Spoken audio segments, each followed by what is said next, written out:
बिस्मिल्लाहिर्रहमानिर्रहीम। अस्सलाम वालेकुम माय यूट्यूब फैमिली, कैसे हैं आप लोग। उम्मीद करती हूँ आप लोग खैरियत से होंगे। आज जो मैं आप लोगों के लिए रेसिपी लेके आई हूँ, बहुत ही डिलीशियस जो है ना ये रायता है। आप किसी भी बिरयानी के साथ, किसी भी चावलों के साथ, इवन दो कि अगर आप वेट लॉस कर रहे हैं तो तब भी आप इसे खा सकते हैं। सबसे पहले ग्रेट किया हुआ खीरा लिया, इस पर जो नमक है वो मैंने 1 टेबल स्पून जो है वो ऐड कर दिया।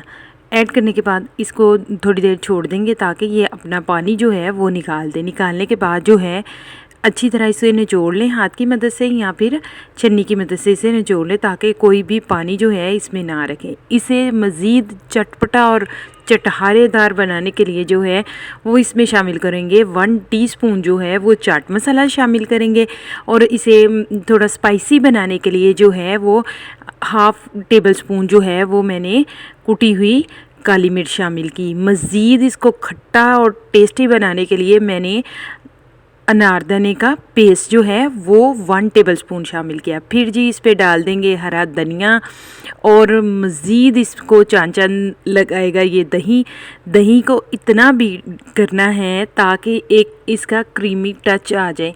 अच्छी तरह से इसको बीट करेंगे। ये देखें जी, बिल्कुल जो है वो एक क्रीमी टच आ गया, वो इसमें ऐड किया। अच्छी तरह से इसको करेंगे मिक्स करने के बाद जो है आप इसे सर्व करेंगे। मैंने नमक इस वजह से इसमें शामिल नहीं किया क्योंकि मैंने खीरे को नमक लगा के थोड़ी देर ऑलरेडी रख दिया था। अच्छी तरह मिक्स करने के बाद आप वीडियो को लाइक कीजिएगा, शेयर कीजिएगा, और चैनल को सब्सक्राइब करना तो बिल्कुल भी ना भूलिएगा। ये देखें बिल्कुल ही अच्छी तरह मिक्स हो चुका था। मैं इसको करूँगी सर्व। आप भी ज़रूर ट्राई कीजिएगा। आप बिरयानी के साथ खा सकते हैं, रूखा खाएँ, जैसे मर्ज़ी खाएँ, बहुत ही मज़े